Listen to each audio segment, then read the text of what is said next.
Paltu-Ob, and I am a mom of 5. I'm also the owner of Green Point Dance Studio. I am a fitness enthusiast, a dancer, and just a very passionate person. I started this when I was actually 19 years old. So I just got into dance, and my dad, being a businessman, nakita niya na, "Uy, yung anak ko, parang mahilig sumayaw. Why don't I let her use one of the rooms in the building so that, she can practice dance?" And yun, that's when it all started. It started with a room with sound system, and then my dad installed mirrors, and then we used it for practice muna. And then after that, at 19, lakasan lang ng loob, I started teaching my first summer workshop in 2004. And so I was very, very young during that time. Didn't know anything, but I just knew I had the passion to dance and the passion to share how dance changed my life during that time. And so, yun na yun. I think it's all about that. It all starts with sharing something that changed you. It started 2014, and now it's 2020. It's been here since forever. So we're still the same people. I work with the same team. Siyempre, nagbabago rin yung team na yun. Pero one thing is for sure, that anyone who wants to go back to dance can go back to the studio. It doesn't matter where you are in life. As long as you want dance in your life, then come to VP Dance Studio. I started dancing late. 19 years old, nung sineryoso ko yung pagsayaw. And at 20, I had this studio. And from there, it just grew, because my love for dance grew as well.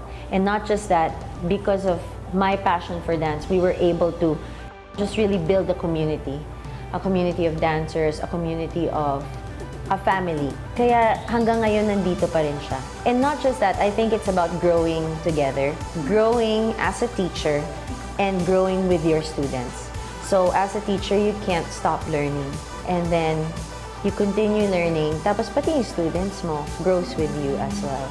Kung ano yung bago, hanggang ngayon, nag-aaral pa rin kami ng husband ko. Kung ano yung whatever we need to learn about street dance, we try to learn and try to do our research. We fly abroad, take dance camps, take dance workshops, just to understand what we're teaching and what we're all about, and to be immersed in the culture, and to be able to really just feel the vibe from other countries. Tapos take it home, bring it home, and share it. Siyempre, di naman pwedeng forever dancer, di ba?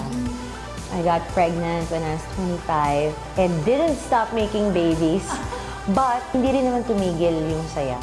So dance has always been present in my life. Whatever season I may have been, whether I was newly married, whether I had my first kid, my second, my third, my fourth, my fifth, dance was always there. And if I wasn't able to dance physically, I was still surrounded by people who love to dance. And so that really kept my soul alive. And that's what really kept the business alive all these years, is when you take care of people, people will just come back. It's about the service that we give. It's about service talaga eh. I can't see myself doing anything else. I can't see myself being inspired by anything else. Yun talaga, dance serves as the ultimate inspiration for everything. Being a mom, taking care of the house, being a wife, it really takes up a lot of time. It takes up all of your time. And sometimes we forget about ourselves. Like, there was a time I forgot about myself. It just became harder to take care of the family when you don't take care of yourself. And so there was a season in my life where I said, you know what? I'm gonna start doing things for myself. Madelle has to be Madelle, because I need someone to support me. I need someone to cheer for me, and I need someone to believe in me. And I wanted to do that for myself. And so that was something that I had to find inside here and really fight for it. I had more energy to take care of my family. I had more love to give, more joy to share, and my heart just expanded. I'm not saying I'm perfect. I'm just saying I'm in the process of becoming. And in the process of becoming, you don't have to be perfect right away. You just need to take one day at a time, one step at a time. Draw inspiration from where you find inspiration. When you're firm about what you stand for. Prepare the kids to go to school. Today I took them to school. After that, went home, got ready for the gym, went to the gym for a quick workout, And then now I'm here at the studio. So this is what we do. We shoot content for our channel because we also have a YouTube channel. And then later on, I'm gonna pick them up 3 o'clock. Then soccer practice. After soccer practice, we have a dance class at 7. So I also teach in the studio. 7 o'clock, we have a hip-hop dance class with my husband. So it's called P&M. And then after that, dance training because we're also training for a dance competition. I'm in the business of making people happy. Basically, it's putting a smile in their face through dance, of course. At the end of the day, it's my service through dance is what I give people. I don't feel guilty at all. Wala. There's no guilt. I am enough. I was in both worlds. I was stuck, and then when I got over being stuck, I worked too much. And then when I worked too much, there's the mom guilt, and then I found the balance. So, yun. Kasi pag naging mommy ka, gusto mo talaga ibigay lahat. Kasing lahat. Tapos wala ka nang ititira sa sarili mo. No? Tapos pag wala ka natira sa sarili mo, di mo na alam paano iaako ng sarili mo. Di mo na alam saan hahanapin. It's hard being a dancer, being a performer. Because, yun nga, your body changes. And then all of a sudden, you feel left out. You feel na napag-iwanan ka na. Times have already changed and naiwanan na ako kasi it has been so many years since I last danced and oh my gosh, hindi ko na alam yung gagawin ko. Nahirap siya. And then, when you start working, because you need to give everything. During that time, I didn't feel guilty at all. Bakit? Hindi, walang guilt kasi yun yung season na nandun ako. That was the season that I was in. And so, yes, my husband spoke to me about working too much. Oo. Na not being present at home. Like, I was at home pero hindi ako present, mind and spirit. Wala sa mga anak ko. We talked it out. I had to accept. Be humble enough to accept na, okay, oo nga, sige. And then find that balance. Sobrang hirap ng buhay. Pero, we make it look good. And we make it look easy.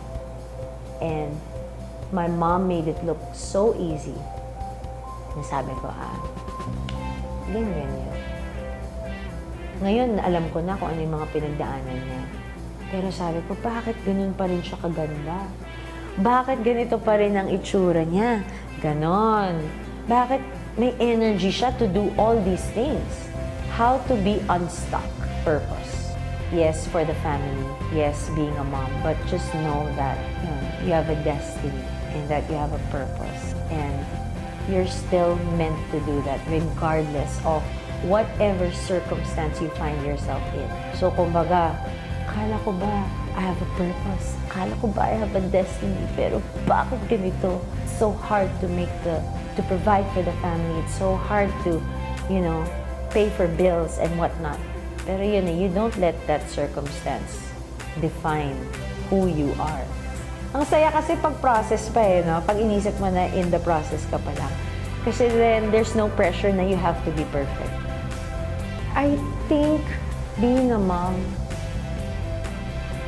by the difference between handling the business when I was single and now that I'm a mom, is that when I was single, yes, there is purpose. But the drive is so much different when you're a mom. All of a sudden, you just don't do things for yourself. You do things for your kids, for the family. There was a time where I actually wanted to close down the business already. Sabi ko, maybe it's not working anymore because I have 5 kids. And I may need more than doing just this. Meron talaga Pero, meron akong daughter. Sobrang hilig niya sumayaw. She loved coming to the studio. She was looking forward every summer to go to the studio and just dance. And I think that was reason enough for me to keep the business. Knowing that my daughter is growing as a person in this studio, surrounded by the people that I trust, teaching the kids. And so I think bottom line, it's about raising the next generation of dancers as well. I saw hope. At the brink of just giving up. when I saw my daughter loving dance, loving coming to the studio, I saw hope in there. Sabi ko, ay, ito yun. And this is why we're still in business. It's because of the kids. It's because, guess what? Yung ibang dancers, magkakaroon din sila ng mga anak. And yung mga anak nila na yun, gugustuhin din sumayaw. I want them to have a place where they can dance and learn dance. You know, I want a place where their families are welcome. That dance has no age. It can be for moms, for lolas, which is my mom, you know, lola, mom, tapos yung apo niya, it's an open place for the family where they can just share their love for dance. And then not just that, really just enjoy each other, the company of each other. Tapos yun, being a mom, you don't give up. You find ways, you know? And that's what really made me, and that's why we're still here, you know? And that's why, surprisingly, 2019, we're growing. 2020, I'm excited. Kasi yun din parang yung sabi ko na, akala kong career ko as a dancer, I thought that stopped when I had my first child. And then now, all of a sudden, parang nagbo-boom pa siya ngayon pa kung kailan na ako may 5 anak. Sabi ko, bakit ngayon pa? Pero yun like, it's happening because when you are so sure of your calling, then kahit ano pa yung pagdaanan ninyo in the business or in the family, you know where to go. You're grounded kasi nga, alam mo that this is what you're called to do. And for me, I know that this is what I'm called to do. Kasi imposible na hindi, ang daming nabibless. Tapos yun din, syempre, being a mom, running a business. I didn't wake up and say, oh, I want to be a businesswoman. Hindi siya ganun nangyari. Oh, I want to be a business owner. No, it's not that. It started with wanting to share something. So, find that one thing that you want to share to people and share it. Kasi the business will come. But it all starts with, yun nga, purpose. It all starts with passion and provision will come. Oh my gosh, I give them everything. I am used and abused at home. As in, hindi ako makahindi. Lahat ng gusto nila, nakukuha nila from mommy talaga. Sobra, sobra. Yung dad, si Prince, yung general. So kaya ako laging, ay nako, you ask dad. I want to use my phone, ay nako, ask daddy. Ganon. Kaya takot din sila kay Prince, nakikinig. So there's discipline at home when my husband is at home. And then when I'm at home, everyone, yun, wants mommy. Ganun. In terms of parenting, in terms of discipline, hindi na namin pinapatagal. Kunwari, there's something, kunwari, yung anak ko may ginawa, hindi na namin pinapatagal yan. Pinakausap na namin kaagad. Surprisingly, my children are like good listeners. Like you can really just converse with them. Hindi na kailangan yung may takot pa nung palo. But yes, we do spank them. But after we've talked to them, we need to make them understand why we're doing this. Hindi naman kami umaabot sa point na galit. Oo. Pero meron din ako talagang nagawa ko na yung tapos ako parang ako yung umiyak kasi sabi ko, tignan mo tuloy yung ginawa ko. Ganon.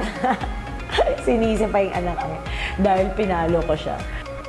Okay, maybe a vision for Madelle would be being involved with the kids, being involved in their lives, being there when there's a soccer game, being there when there's a dance competition, being there when my daughter has an art fair or an exhibit of her work.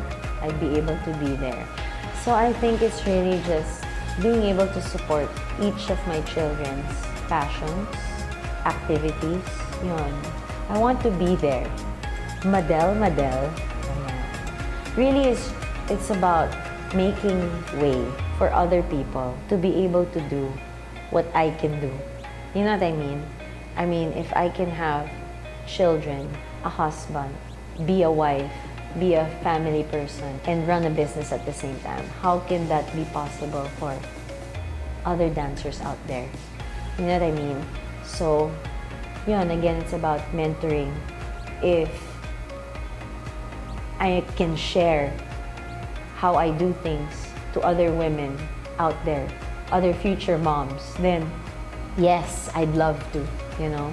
Pero yun din naghahanap din ako ng paraan kung paano.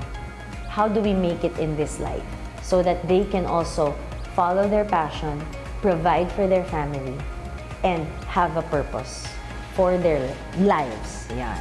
So, yun lang.